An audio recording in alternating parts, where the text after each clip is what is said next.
Hi, this is Chris Cook. First of all, I want to welcome everyone and thank you for attending today's webinar.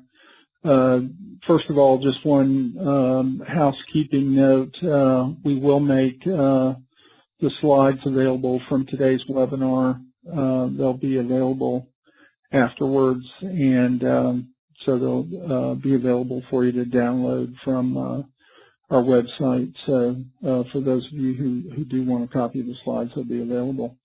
So today we're going to speak to personalization and how APIs and web services enable personalization. And on today's webinar, for those of you who don't know about personalization, we're going to define it and how it's used today by enterprises as part of their marketing, and how they use APIs and web services to enable it.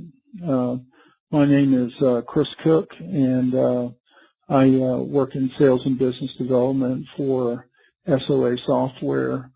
First thing I want to do is introduce your presenters today. The first of those is Laura Heritage, who's also with SOA Software. She's the Director of API Strategy. And Laura is very distinguished. Before SOA Software, she was with IBM and was part of their API management practices there as well.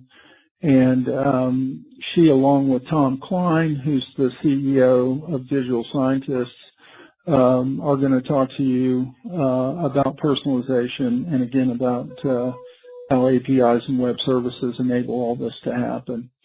So let me move on to a little bit about the two companies, a little bit about SOA Software. We're a market leader in API management and SOA governance.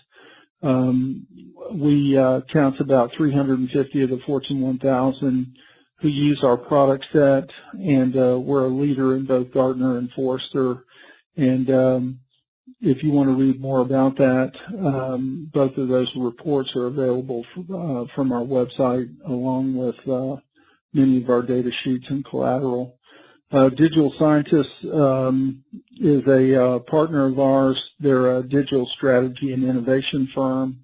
They work with a number of companies in defining their digital presence and in the use of leveraging technology to expand their market presence. And they have a number of large and prestigious nameplates around the country that they've helped as well. So with that, I'm going to turn it over to Laura and to Tom to walk you through the webinar.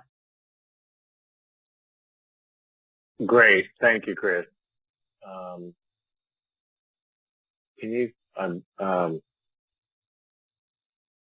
think can you see what is personalization? Can you give me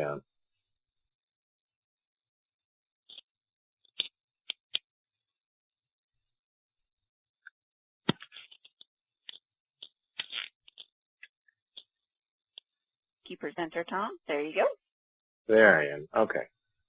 Okay. So what is personalization? And yeah, my name is Tom Klein, and this is actually a picture of when you talk about personalization today, a lot of times people think about, what we're not talking about here is insert Deere, insert name here, right? So here's some examples because we think it's important to get this across. It's actually appearing almost everywhere. That really means communicate the smartest thing at any moment in time. And when we say the smartest thing, each of those sort of matters intensely. So it's a lot. It's around how you communicate with your customer. It's what is the smartest thing, and what do we mean by moment in time? There are really three main drivers that we're talking about here. First is context. So in other words, when you think about today and you experience it on a trip, in a store, wherever you go, there's the essentially, where are you, right? And the what, the where, the when, the how. Where are you on a map? What time is it, right? So what do we think that you're doing? Next is everything there is, a customer might know about you as an individual. Who are you? Are you part of a family? Why are you where you are, right? So again, these are major drivers of personalization. Why are you at the airport? Are you in the parking lot, or are you getting on the flight, or are you already in your seat, right? So all of those are different moments in time where personalization represents an opportunity. Next is the learning piece.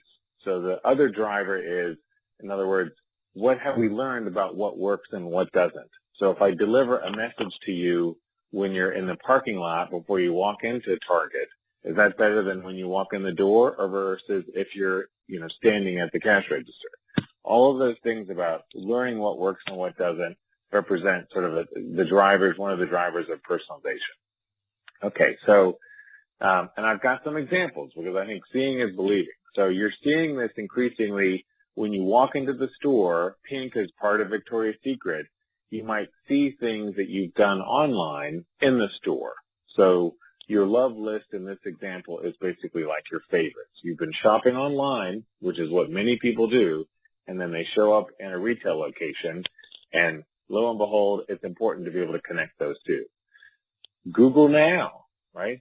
Those little notifications that pop up that say, traffic is heavy. That's what we're talking about when we talk about personalization. So those things that are kind of predicting your drive. Simple things like, hey, out of the millions of people that are on Twitter, these are the ones that we think might be interesting for you to know, right? So more personalization around content based on your behavior, based on who you follow, based on the articles you've read. I'm going to personalize your experience. Fab is an example. I have hundreds of thousands or millions of products. I have to personalize it based on, in other words, when I send out an email, it's not one size fits all. There's one size for you based on your behavior, your purchases, and your preferences. Business Insider, same thing. Whether it's an email, any digital touch point represents an opportunity to personalize the experience. And the whole point here is a personalized experience is the one that's going to win, right? In other words, it's the key to owning the customer. No one wants to be spoken to like they're a stranger every time they walk in the door. So the point here is, this is our Office Depot example. If you walk in, it might be, don't forget this item from your buy later list. Little handy things that just show up of, you've been going to the grocery store, same one for 10 years. It would be nice if they just said, these are the things you normally buy, right? And the way that happens is, guess what? APIs, they make it happen. So being able to look dynamically and say, I know who you are, I know where you are, I can make some assumptions about what you're trying to accomplish, and I also might know something about the context. In other words, I know you're in a particular location, where they sell, where they have inventory, and so forth. So in other words, there's a lot that happens dynamically behind the scenes to create an entirely different experience and really differentiate yourself against your competitors. All right? I think this is where I'm gonna hand it off to. I'll keep going. I've got a couple other things to say here. Why is this important? Because I think a lot of times, folks want to say, so what's going on out there from an industry perspective is that there's a name for this, right? And the name is sort of emerging. It's not really clear, but from Forrester, they refer to it as a contextual marketing engine. So their point is that to achieve sustainable competitive advantage, you must deliver self-perpetuating cycles of real-time, two-way, insight-driven interactions with individual customers. In other words, you've got to come up with something smart to say every time you interact with your customer, right? Yes, there's a name for it. And oh, by the way, it's a way to create a really engaging, environment for every customer interaction. It is not one size fits all. That era is dead. And the point is, and if you can differentiate with your internal data, external data, you can grab APIs that change the experience, you can deliver unprecedented levels of customer engagement, sell more stuff, and deliver better product experiences before the purchase, during the purchase, and even after the purchase, right? So this is how do you rethink everything? And here's a little example of how contextual marketing engines work, right? Because it's easy to say, here's this big new category of what does personalization look like. Now, if I really want to have, when we think about it, and a highly individualized kind of conversation with my customer, you know, wherever they are, whatever they're doing, here's a way to sort of think about it. First of all, let's develop a segment, a user segment that says something simple like, I've come to the Office Depot in the last 30 days and I'm in a particular location, right? And, you know, I might say, you know, unlike most other marketing, this is a trigger-based marketing. In other words, it's not, I'm going to create one version and send it to everybody. It is, I'm going to create a segment, and then based on the behavior of a person in that segment, I'm going to generate a trigger. And this trigger might be, if I visit a particular location, I might say, this, you know, thanks for stopping by. The item you saved, you know, I'm going to go look in your saved list or what you've recently looked at, right? And say, and generate a promotion on that item. Okay. And then when the message is opened, in this example, if something's open, in other words, I've got something that you've saved on an e-commerce site. When you walk into my location, you're in my location. I mean, I'm really ready to sell. What I want to be able to do is deliver a message that's highly relevant, based on your context, for you, right? Personalized for you. And, you know, and I tell you what, when you do this, it works, right? So the conversion rates are off the charts, higher than your normal conversion rate and all, you know, where all your other marketing dollars go. So here's the picture of a segment. In other words, you know, which touch points should we target? You know, so what's great about contextual marketing engines is it lets you rethink how digital marketing works, like it's a big optimization problem, if you will. So in other words, every time a prospect or a customer interacts with you digitally, you are monitoring that, right? In the same way that if they walked into the store and walked over to the shoe department, like, oh, it looks like they're interested in shoes. In the same way, when they click through on a promotion, you know, that they might see in Facebook or content on your website, whatever it is, you're keeping track of it. Okay, so the idea is figuring out which touch points you want to target, and then, you know, this is the same optimization strategy that's present in, you know, in Google's AdWords and pay-per-click ads, is that you're really creating all these different personalization scenarios, and you will learn, right? You're really running your own, if you will, ad network that's based on all of your assets, whether they're, you know, digital marketing assets that you rent or digital marketing assets that you own, like physical locations. Really, any digital touch point represents an opportunity to plug into this optimization engine, okay? That's what contextual marketing is all about. And, you know, the key here is the APIs that power them. They're the secret for creating that conversation that will let you win in the marketplace. Now, let me hand it over to Laura, who will talk about what is an API. All right. Thanks, Tom.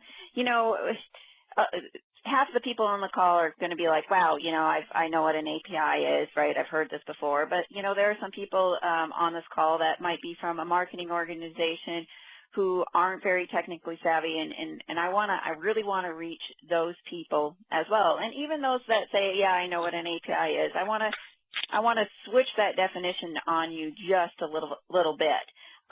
So what is an API? Well, I'm going to tell you what it's not first. It's not our father's API. I always say that because my dad's a computer scientist as well, and it's really not that. Our father's API stood for Application Programming Interface. It was something that connects one technical system to another technical system in a company, and the only person that understood that API or how that actually worked was some techie guy in some remote location because they're not cool enough to have an office downtown, okay? This is not the case anymore. When we're talking about APIs in this context, in this space. Today, an API means a new business channel. It is a revenue stream. It is your digital business. It is what makes personalization possible, as Tom was saying. It should be easily understandable and digestible by even the slightest techie-savvy person, right? And this is because you want to make it so that connecting new business partners is faster, easier, and they have a better experience than what your competitors can give. Okay, and so that's what an API has to represent. That experience of consuming that API should be so that your partners don't have to go and engage that techie person in room 304 in some offsite building, right, to see and try out if it's right for their business. They should be able to look at it, read it, digest it, and even play with it to see, you know what, this is gonna help me. This is gonna, you know, help my business. I want to connect to this, and then they engage the techie persons to do the real heavy lifting. But, you know, when you think of, after this call, when you think of APIs, you really need to think of dollar signs, okay? So APIs represent a key business investment for both your strategic and your operational objectives. The APIs you need to start transforming your business today already exist in your enterprise somewhere. They might be tied up in various data sources. They may be tied up in various web services, especially if your company has been embarking on a SOA strategy or even just a services strategy. These assets need to be found and managed as business assets with dollar amounts assigned to them. They're going to be key for your digital business as you move forward for marketing organizations and new revenue channels. They will become the building blocks for what you build your new digital business on. And they're going to make it possible to give that same personalized consumer experience across all of your channels and your partners' channels. All right, because you want that experience is what really, as Tom was saying, was what really drives the business, what drives consumers, okay? And you need, you know, one thing I want to put here is, you know, IT organizations have known, especially those embarking on SOA, have known how important it is to be organized and categorize and govern the services that they've built. But there just hasn't been, you know, because I've been in the SOA world for years, since, you know, 2006 with the first few SOA registries that come out, and it was always hard to get the business to see the value of really categorizing and managing these web services as business assets until now. Okay, so your IT organizations are on board and ready and waiting for you to back them on this and help really drive your business. And I really think the really change in the mindset is because, you know, the advent of mobile and Internet of Things and being able to connect really rapidly and you know, pioneers in the space have really allowed us to put that dollar sign on these technical assets to make them new revenue channels. And it really allows, what has happened is really allowed you to really see how, you know, having these assets allows you to get to this personalization experience. So help out your IT organizations, support them in getting organized with their internal services, because those are the things that you're going to be able to need and understand to transform. And at the end of this webinar, when you hear the APIs, don't think of, oh, that's some techie thing in the back room. When somebody is talking about an API, you got to think about, can I make money from that API type of experience? So let's move on. Okay, hold on one second.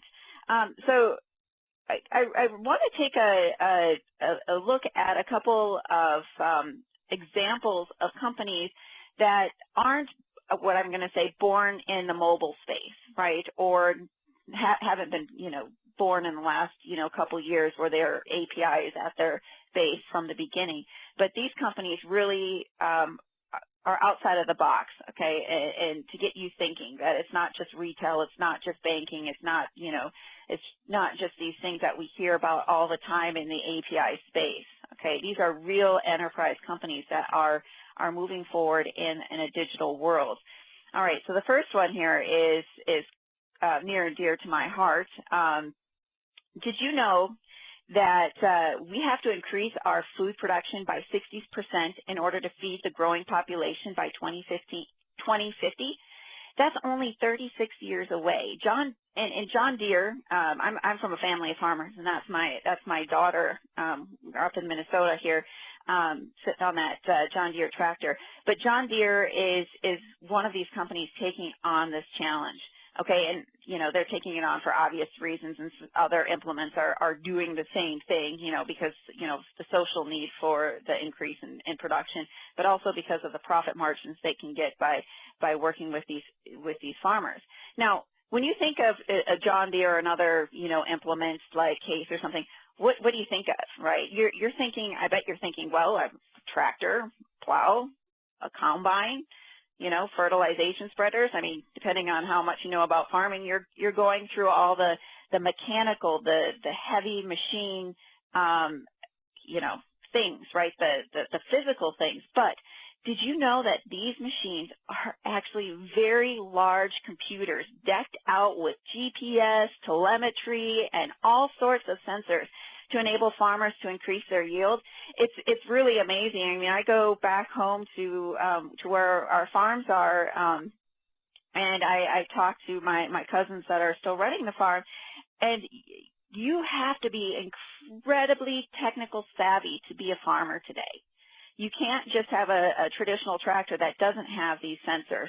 You just won't make it. You need all of this technology and all of this information. So they have information from these sensors are combined with all sorts of historical and real-time data regarding weather, soil conditions, crop features, and many others to help farmers really make a personalized plan, like ahead of time, and then as they are plowing or planting or combining, whatever they're doing, they're always in touch. Everything they've got. What my cousins, they have during the planting and harvesting seasons, and whenever they have a lot of tractors out in the fields, they have a lot of acres, they actually go to Verizon, spin up hotspots in each one of these tractors so they could be directly connected to every tractor in the field or machinery in the field at that particular time, and all of that data is up in the cloud. It's absolutely positively amazing and mind-blowing. So here's an example of what's going on there. In the fall, you've got the combines. They've got, as they're going, there's tons of sensors. They're collecting all of this data, okay? This data is going up into the cloud somewhere, okay? And they're using this real time, but they're also capturing it to understand, to optimize for the previous years. They've got all sorts of John Deere and the implements have applications to help them with the data and analyze the usage. But they've got all sorts of partners that plug into that data so that you can sit there and plan, almost by yard, what type of seed, what type of fertilizer that you want to have happen next year in order to optimize your yield. It's incredibly important. So during the fall, they gather that information. During the winter, they don't get to sit and do nothing during the winter. They are planning out, analyzing all the data from what they collected in the fall harvest, making a new plan, and that plan is loaded up into the cloud. And then when the tractors go out in the spring to plant, it gets loaded down with all the information that they need and the right amount of seed and the right type of seed, and everything is dropped in that particular part of the field. It's absolutely amazing, and it helps farmers increase their yields. My cousins say that it's been absolutely phenomenal, and this is the key to their success and why they're able to grow their farms, is because their investment in technology. And while other smaller farmers who didn't embrace the technology haven't fared so well. So it's incredibly important to the farmers. It's also incredibly important to John Deere. This creates personalized experience for each individual farmer, okay? And, talking with my cousins and my family, when a farmer chooses, it used to be like you could go out and buy a tractor from Case or a tractor from John Deere and different implements to attach to them, and everything would run. But now, because of all the technology and the partner ecosystems these implements give, the farmers typically, if they're a John Deere farm, they stick with all John Deere. If they're a Case farm, they stick with all Case equipment. So it's very important for each of these implements to create that personalized experience and give the value add.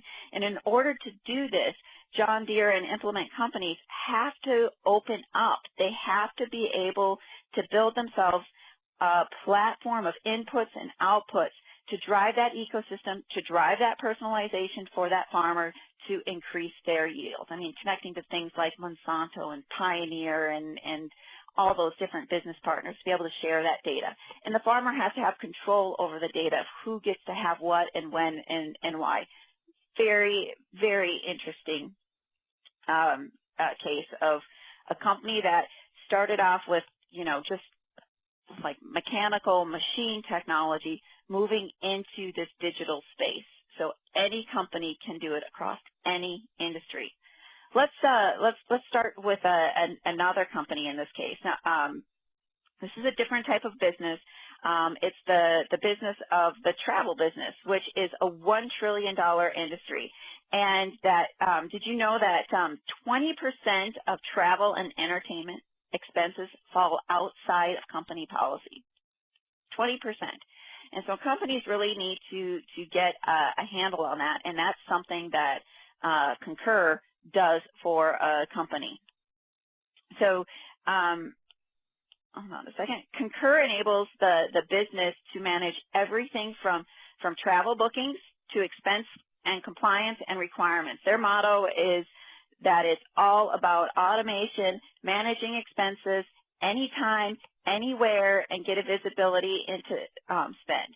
Now, Concur was established in 1993 when the internet was just starting out. It has a different beginning than John Deere. Its business was based off of technology to begin with, but they still needed to transform with APIs to enable faster integration with business partners. You see, Concur decided to provide the ultimate experience for travel and business owners. To do that, they needed to establish themselves as a platform, similar to how Amazon has established itself to themselves to early as a complete platform from a shopping experience. Concur is doing that from a business travel experience. Let me give you a couple of examples here of how they're doing that. Okay, so Concur is the so Concur is the platform, right? So everything before you start, before you begin. Okay, so this is great. One of the things that they integrate with when you're about to travel is CIBC visas. I don't know if anybody out there has tried to get a visa going to work in China or Brazil or what have you, but it is a difficult process trying to keep that straight. Concur helps you simplify that, right? They integrate through the APIs with the CIBC visa, and they simplify that process, right? They want that the traveler, right, the employee that's traveling, to have that great travel experience, making it easy for them to book and register travel. If you've got to go to CIBC to create a visa, no problem. We'll help you out because we opened up ourselves as a platform to allow CIBC visa to plug into us to give you that personalized travel experience. It's a wonderful capability. The next thing Concur allows you to do, because they are that open platform, is they provide platform of tools to assist you while you're on the road. Do you need to use Park and Fly and keep your receipts from a Park and Fly? Do you want to book a taxi with Uber, or do you need to do Taxi Magic, or many others? It's all hooked into your Concur. Your Concur, sorry, I always say Concur.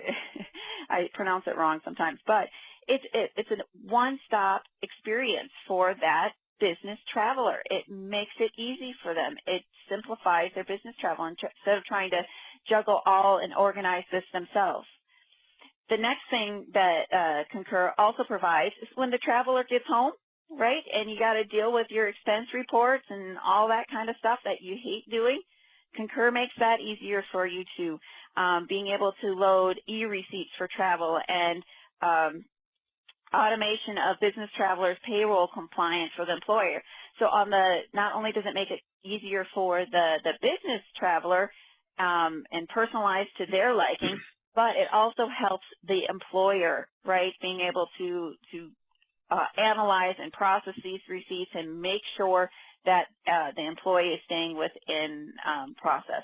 And the only way Concur is able to do this is because they are an open platform with inputs and outputs to create this rich ecosystem to provide that ultimate personalized business travel experience. And so that, you know, I hope that hits home that, you know, being an open company with APIs to allow you to connect with business partners faster than you ever thought before can really change your business and provide that personalized experience that your consumers, your customers, depending on, you know, no matter who your customers is, if it's really a partner or if it really is that end user consumer experience. With that, I'm going to turn it back over to Tom to talk, give a couple more case studies. All right. Thank you, Laura. One thing I do want to, sorry, one thing I do, if you do have any questions, go ahead and type them into the chat, and we'll get to those at the end of the presentation. Great. All right. I'm going to talk to you about Rately. Rately is I'm going to talk about sort of a special program that's going on, right? Our topic here is personalization, and this is a great example of the power of context and the ability to create a more personalized experience. And Rately is an application that's focused on delivering the best shopping experience across stores. And what you see here is there's a program with the city of Alpharetta north of Atlanta. It's ongoing now, that's based on iBeacons or proximity sensors. And so what you're seeing here is everybody's familiar with the punch card that's used for, you know, essentially you visit a coffee shop, you know, 10 times and you get a free cup of coffee, or you visit your burrito place 10 times and you get a free burrito. So but what Rately is doing is essentially reinventing that kind of a program and using both proximity sensors and personalization to really change it up, all right? And so here's a little bit of an overview of the program. The city of Alpharetta has paid for beacons.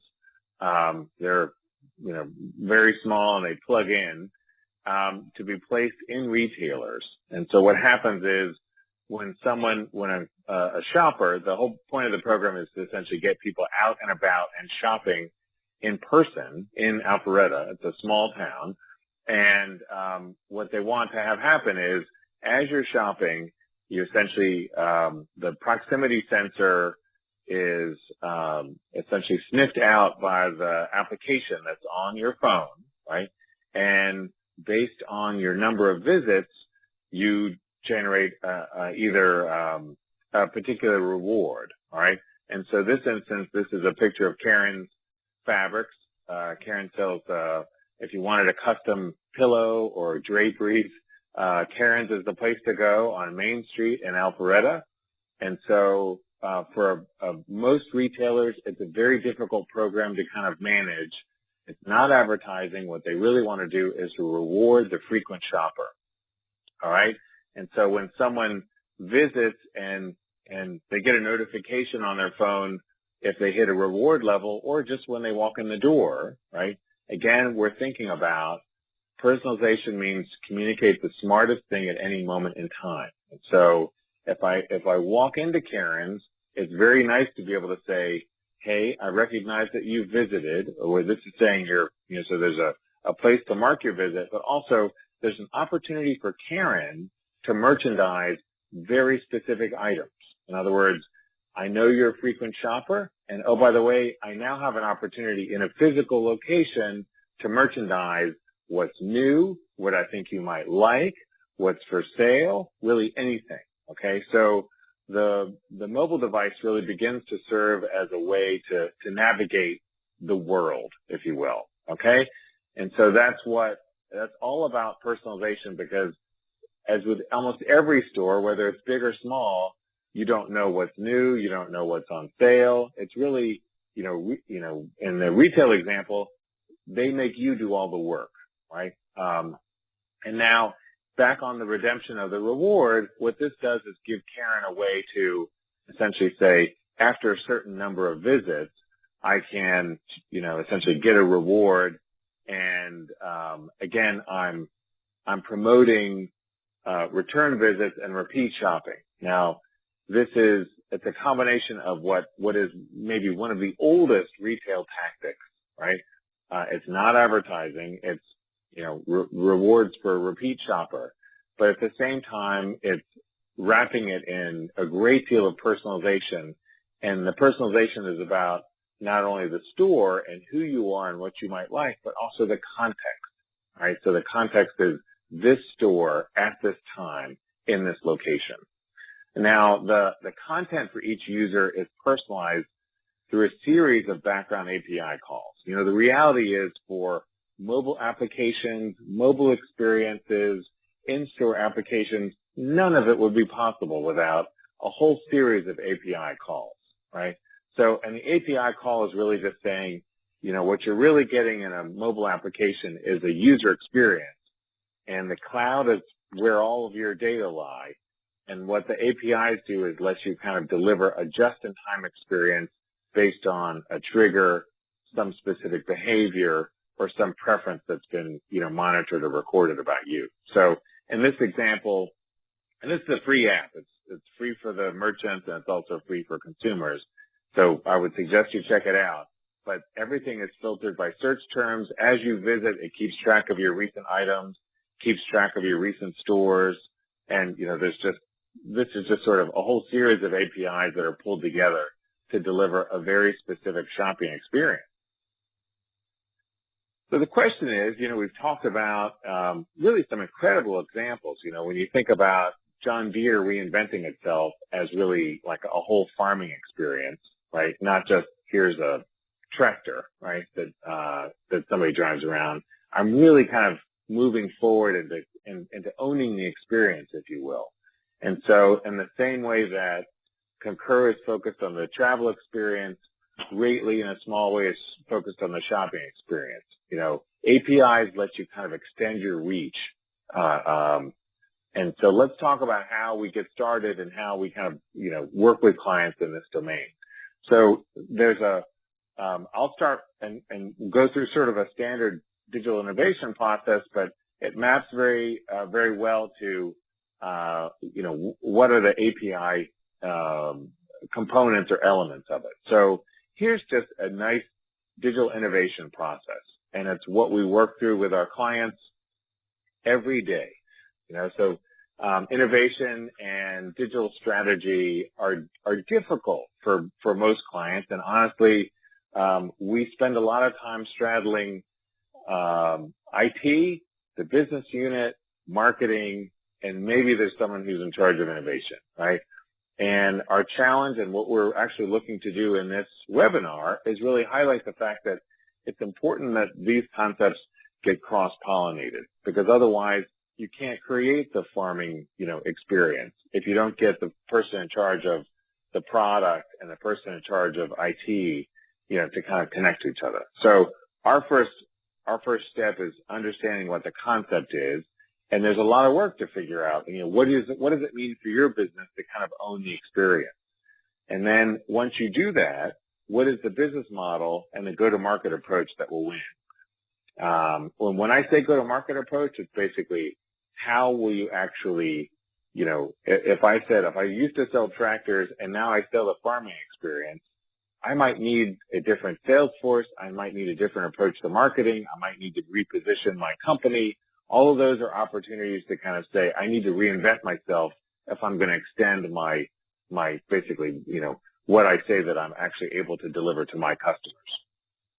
Next comes the architecture. So what is the user experience, and how does the digital product work in conjunction with existing capabilities? And what this usually means is, what I've found talking to CMOs across the country is invariably, the IT function has a lot of services, or they've been working at it. As Laura has said, since the middle, 2005, IT departments have been generating services just to get their job done, right, to operate, right? So if I said, I need to know, every price, where we sell everything, where all price variations, what my menu is, whatever it is, right? So invariably there are internal capabilities around services that already exist, functionality that's been built, right? So the architecture piece is, how do I essentially leverage existing capabilities around functionality and content, but importantly, now how do I go outside of the organization and identify who has it, where do I need it? I need, for example, I was talking to someone about, I need gas prices, and say, yes, we can get those, right? I need to pull those in, and I need to do something with gas prices. So what we do in the architect phase is design what is the customer experience going to be, and also design where do all the data and functionality come from so that we can create a complete solution.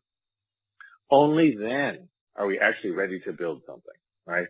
So the architecture piece is quite important. And so it's in the build phase where we build, right? And this is what a lot of people sort of focus on, right? And it's very easy, and this is where a lot of the time goes. But if you haven't architected the solution correctly, the building can be quite a challenge. And then ultimately there's a management piece, right? So